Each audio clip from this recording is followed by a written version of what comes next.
Hello friends, कैसे हैं आप। आज हम बात करेंगे सोइल स्टरलाइजेशन पर, यानी मृदा बंधीकरण पर। आखिर सोइल में ऐसा क्या हो जाता है कि हमें टाइम टू टाइम सोइल को स्टरलाइज या मृदा बंधीकरण करना ज़रूरी हो जाता है।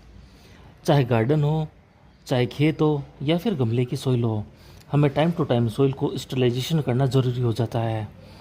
अब हम उन पॉइंट्स पर बात करेंगे कि प्लांट्स में ऐसे कौन कौन से सिम्टम्स होते हैं जो हमें दिखाई दे और हम उन्हें पहचान भी सकें कि अब हमें सोइल को स्टरलाइज करने की ज़रूरत है। पॉइंट नंबर 1, जिस पॉट में प्लांट लगा है वो प्लांट पहले हेल्दी था, बट सडनली वो वीक होना स्टार्ट हो जाता है या गलना स्टार्ट हो जाता है। सेकंड पॉइंट, जिस कंडीशन में हमने प्लांट को लगाया था उसी कंडीशन में ही वो 2 महीने पहले भी लगा हुआ था, यानी वो वैसा का वैसा ही बना हुआ है।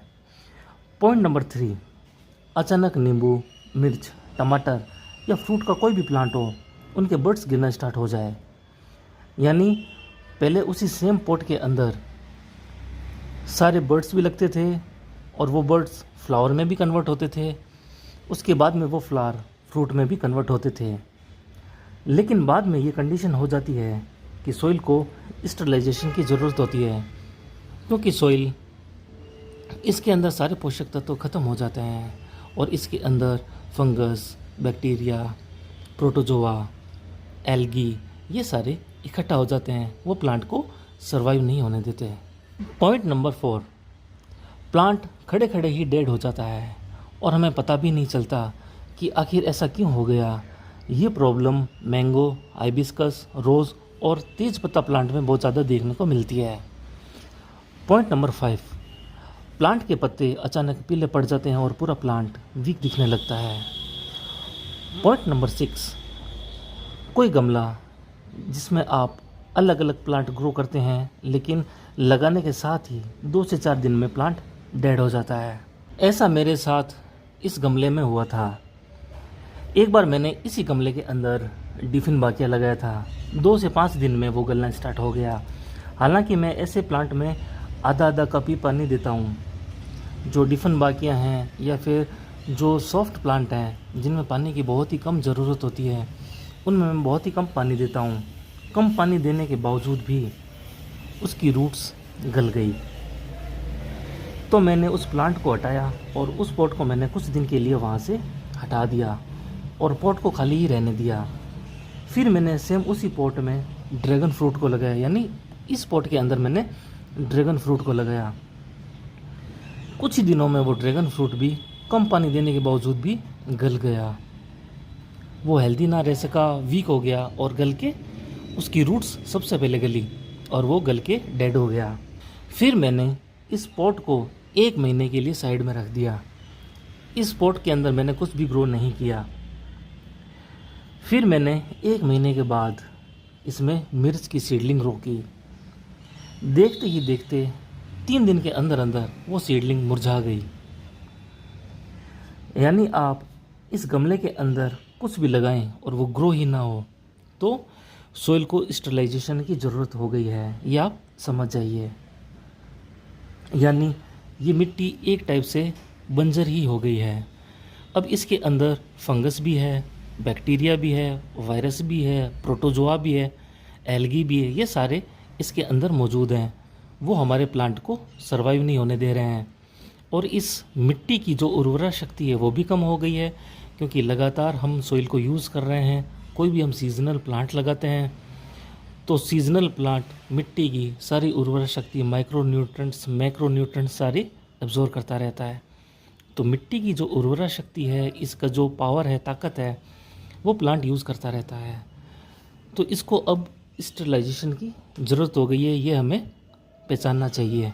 ज़्यादा फर्टिलाइज़र देते रहने से सोइल का पीएच मेंटेन नहीं रहता, या तो सोइल ज़्यादा एसिडिक हो जाती है या फिर ज़्यादा ही एल्कलाइन हो जाती है, या फिर मैंने आपको पहले ही बताया है सोइल में फंगस, बैक्टीरिया, प्रोटोजोआ, निमेटोड ये प्रॉब्लम होना स्टार्ट हो जाती है, क्योंकि ये इसके अंदर अचानक से अटैक कर देते हैं सोइल के अंदर। अगर ये सब प्रॉब्लम अगर आपके प्लांट्स के साथ हो रही है तो आपको अब सोइल को स्टरलाइजेशन कर लेना चाहिए।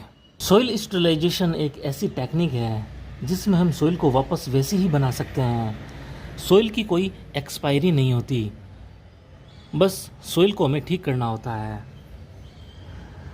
सोइल ज़्यादा यूज़ करने से बस बीमार पड़ जाती है, इसको हमें ठीक करना होता है। वीक सोइल को ठीक करने के लिए इसका पीएच भी हमें ठीक करना होगा, इसका सब कुछ हमें ठीक करना होगा। इसकी उर्वरा शक्ति अभी 0 है, तो इसको ठीक करने के लिए हमें क्या करना चाहिए वो मैं आपको आगे बताऊंगा। ये सोइल ऐसी सोइल है जो अपने अंदर कुछ भी ग्रो करने के काबिल नहीं है, तो इस सोइल को मैं आपको ठीक करना बताऊंगा कि इस सोइल को हम ठीक कैसे कर सकते हैं और वापस से कैसे यूज़ कर सकते हैं और इसकी हेल्थ को हम कैसे बढ़िया बना सकते हैं। सोइल स्टरलाइजेशन कई तरीक़ों से होती है, जैसे ऊष्मा द्वारा उच्च तापमान पर सोइल को गर्म करके फंगस, बैक्टीरिया, प्रोटोजोआ, वायरस को हम ख़त्म कर सकते हैं। सेकंड, छिड़काव करके केमिकल का, उससे भी हम सूक्ष्म जीवों को मार सकते हैं। थर्ड, पराबैंगनी किरणों या फिर गामा किरणों से हम फंगस को, बैक्टीरिया को, प्रोटोजोआ, इन सब को हम मार सकते हैं। फंगस, प्रोटोजोआ, बैक्टीरिया ये सब क्या करते हैं सोइल के अंदर जाकर के? ये सोइल में जाकर के अपने डीएनए को वहाँ पर फैलाना स्टार्ट कर देते हैं, अपना डीएनए छोड़ देते हैं इस सोइल के अंदर, और ये सोइल ख़राब होना स्टार्ट हो जाती है। जब फंगस अपने डीएनए को इसके अंदर छोड़ते हैं और कुछ सूक्ष्म जीव ऐसे होते हैं जो अपने एग इस सोइल के अंदर छोड़ देते हैं, तो सोइल पूरी तरह से डैमेज होना स्टार्ट हो जाती है। ऐसी सोइल को या फिर ऐसे पोट को हमें अदर प्लांट से दूर रखना चाहिए। जब सूक्ष्म जीव इस सोइल के अंदर एग देते हैं तो उन एग से अट्रैक्ट होकर चींटियाँ गमले के अंदर आती है और फिर वो गमले के अंदर कॉलोनी बनाना स्टार्ट करती है और रूट्स को खा जाती है और प्लांट को भी डेड कर देती है।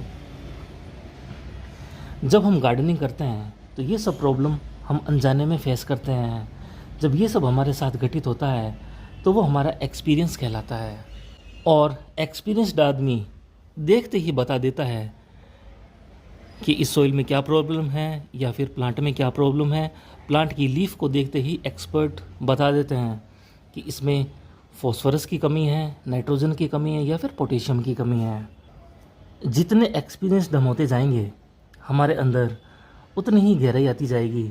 गार्डनिंग में भी हम सीखते सीखते उन गहराइयों में जाएंगे, तभी तो एक्सपर्ट बनेंगे। फोर्थ टेक्निक होती है भाप की।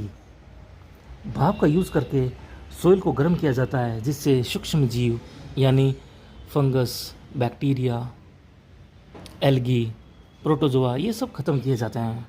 सोइल स्टरलाइजेशन के काफ़ी बेनिफिट्स भी होते हैं। रोगों और खरपतवारों से मुक्ति मिलती है प्लांट को, और प्लांट हेल्दी होकर अच्छा परफॉर्म कर पाते हैं। सोइल स्टरलाइजेशन से मिट्टी में मौजूद हानिकारक सूक्ष्म जीव खत्म होते हैं और मिट्टी की गुणवत्ता और उर्वरा शक्ति में सुधार आता है। स्वस्थ मिट्टी में प्लांट स्पीड में ग्रो होते हैं, उत्पादन क्षमता में भी सुधार आता है। सोइल स्टरलाइजेशन एक महंगी प्रक्रिया है। अगर केमिकल छिड़क कर सोइल स्टरलाइजेशन किया जाए तो सोइल को ज़्यादा नुकसान होता है, इससे हमें बचना चाहिए। हमें नेचुरल स्टरलाइजेशन करना चाहिए सोइल के अंदर। आज हम यूज़ करेंगे हज़ारों सालों की प्राचीन विधि। इसमें हम एक ट्रे में सोइल को अच्छे से फैला देंगे और 10 दिन तक इसी ट्रे में हम सोइल को रखेंगे धूप में फैला करके।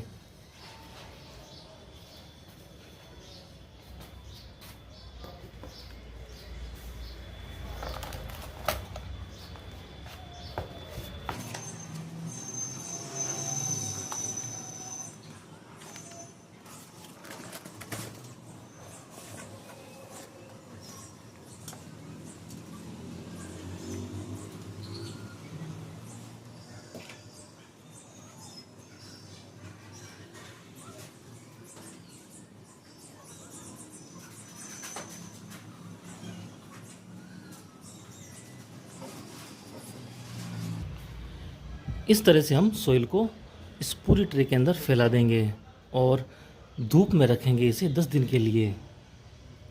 10 दिन बाद सोइल में आप कोई भी ऑर्गेनिक फर्टिलाइज़र मिक्स करके प्लांट ग्रो कर सकते हैं। ये प्रोसेस आप वर्मी कंपोस्ट, काऊ डंग, कोकोपीट, सॉइल, सैंड सब में यूज़ कर सकते हैं। सभी को स्टरलाइजेशन की ज़रूरत रहती है। याद रखें, जहाँ जहाँ पर नमी होगी फंगस ज़रूर आएगा। प्लांट्स में कम पानी देकर या हिसाब से पानी देकर हम फंगस को एक्टिव होने से बचा सकते हैं। प्लांट्स में हिसाब की फर्टिलाइज़र ही देनी चाहिए। क्या डोज है उस हिसाब से फर्टिलाइज़र देनी चाहिए। ज़्यादा फर्टिलाइज़र से भी सॉइल ख़राब हो जाती है। उचित डोज देकर सॉइल और प्लांट्स दोनों को हम बचा सकते हैं और इस तरह से आप सॉइल को स्टरलाइज करके अपनी पुरानी सॉइल को या फिर जो ख़राब सॉइल है उसको ठीक कर सकते हैं। और ये एकदम नेचुरल प्रोसेस है, इसमें मैंने कोई भी केमिकल मिक्स नहीं किया है। 10 दिन जब ये धूप में रहेगी, इसके अंदर जितने भी फंगस है, फफूंदी है, एल्गी है, बैक्टीरिया है, प्रोटोजोआ है, वायरस है, ये सब किल हो जाएंगे और सॉइल पहले के जैसे ही बहुत अच्छी हो जाएगी। इसके अंदर सूक्ष्म जीवों ने जो एग दिए थे या फिर फंगस ने अपना जो डीएनए छोड़ा था इस सॉइल के अंदर, वो सारे किल हो जाएंगे धूप की हीट की वजह से। तो हमारी सॉइल वापस से 10 दिन के बाद में ठीक हो जाएगी। आई होप आपको ये वैल्यूबल इन्फॉर्मेशन काफ़ी अच्छी लगी होगी। थैंक यू फ्रेंड्स, फिर मिलेंगे किसी नई वीडियो के साथ। तब तक अपना बहुत अच्छे से ख्याल रखें और अगर चैनल पर नए हैं तो प्लीज़ चैनल को भी सब्सक्राइब कर लीजिए और अगर आपको ये वीडियो अच्छा लगा तो इसे ज़्यादा से ज़्यादा शेयर भी कीजिए। Thank you. जब सॉइल हेल्दी होती है और उसका पीएच भी ठीक होता है और उसके अंदर माइक्रो और मैक्रो न्यूट्रिएंट पूरी तरह से अच्छे होते हैं तो प्लांट अच्छे से ग्रो होता है और नए नए बर्ड्स भी देता है और फ्लावर भी देता है।